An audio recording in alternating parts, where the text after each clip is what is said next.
મિત્રો આજે તમારા માટે 4 BHKના ખૂબ જ આકર્ષક એલિવેશન સાથેના બંગલોઝ લઈને આવી ગયો છું।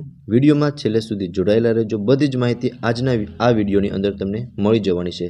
સૌથી પહેલાં અહીંયા તમને ઓપન પાર્કિંગ મળી જવાનું છે। 12.5 બાય 12નું ઓપન પાર્કિંગ રહેવાનું છે અને એલિવેશન તમે જોઈ શકો છો, ખૂબ જ આકર્ષક એલિવેશન છે।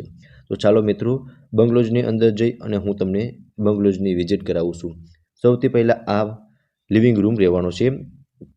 12.5 બાય 13નો લિવિંગ રૂમ રહેવાનો છે, જેમાં તમે સોફાનો અરેન્જમેન્ટ આ ટાઈપનું કરી શકો છો। અને હા મિત્રો, અત્યારનો જે બંગલોઝનો વિડીયો બનાવેલો છે આ સેમ્પલ બંગલોઝ છે।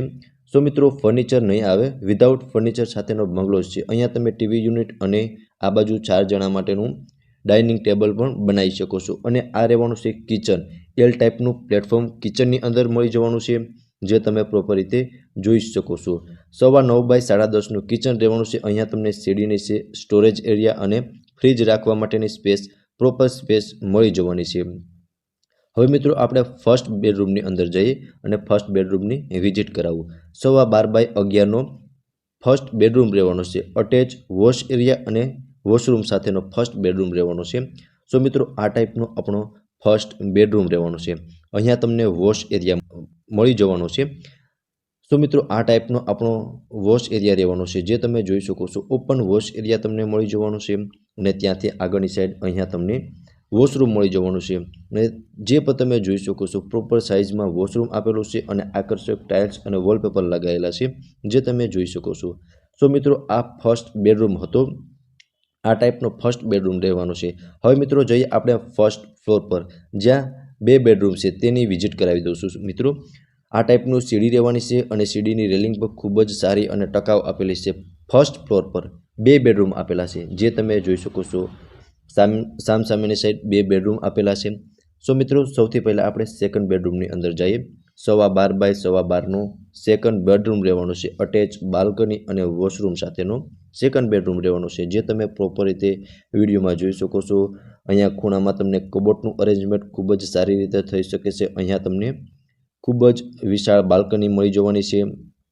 તો મિત્રો બાલ્કનીમાંથી ઊભા તમે બહારના વ્યૂનો આનંદ માણી શકો છો। અને અહીંયા તમને વોશરૂમ મળી જવાનું છે। વોશરૂમની સાઇઝ પણ તમે પ્રોપર રીતે ચેક કરી શકો છો। સો મિત્રો આ હતો સેકન્ડ બેડરૂમ હતો, આ ટાઈપનો આપણો સેકન્ડ બેડરૂમ રહેવાનો છે। હવે મિત્રો જઈશું આપણે થર્ડ બેડરૂમની અંદર। 12.5 બાય 11નો થર્ડ બેડરૂમ રહેવાનો છે, જે મિત્રો તમે પ્રોપર રીતે વિડીયોમાં જોઈ શકો છો। અટેચ બાલ્કની અને વોશરૂમ સાથેનો થર્ડ બેડરૂમ રહેવાનો છે। સો મિત્રો સૌથી પહેલાં તમે થર્ડ બેડરૂમનો બેસ્ટ વ્યૂનો જોઈ લો કે કંઈક આ રીતનો આપણો થર્ડ બેડરૂમ રહેવાનો છે।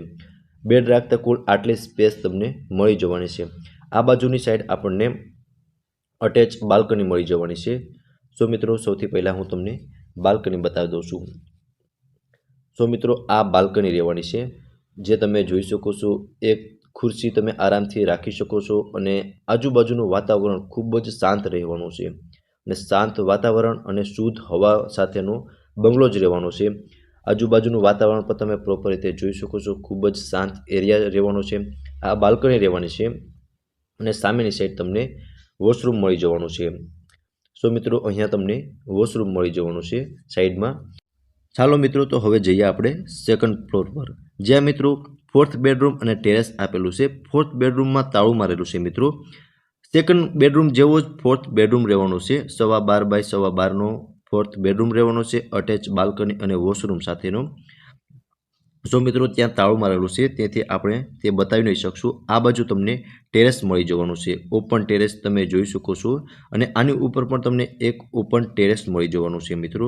સો આ હતો મિત્રો આપણો 4 BHKનો ખૂબ જ આકર્ષક એલિવેશન સાથેનો બંગલોઝ। હવે લોકેશનની વાત કરું તો રાજકોટ માધાપર સર્કલથી 1.5 કિલોમીટરના ડિસ્ટન્સમાં આ 4 BHKનો બંગલોઝ આવેલો છે। સામેની સાઈડ મિત્રો તમે જોઈ શકો છો 150 ફૂટ રિંગ રોડ અહીંયા સામેની સાઈડ જ આવી જાય છે મિત્રો। હવે આ બંગલોઝની વધુ માહિતી મેળવવા માટે અથવા તો સાઇટ વિઝિટ કરવા માટે ઉપર કોન્ટેક્ટ નંબર આપેલા છે વિંગ્સ રિયલ એસ્ટેટના, ત્યાંથી તમે વધુ માહિતી મેળવી શકો છો અને સાઇટ વિઝિટ પણ કરી શકો છો। તો ફરી મળીશું મિત્રો આવા જ એક નવા વિડીયો સાથે। ત્યાં સુધી આપ સૌને જય હિન્દ, જય ભારત।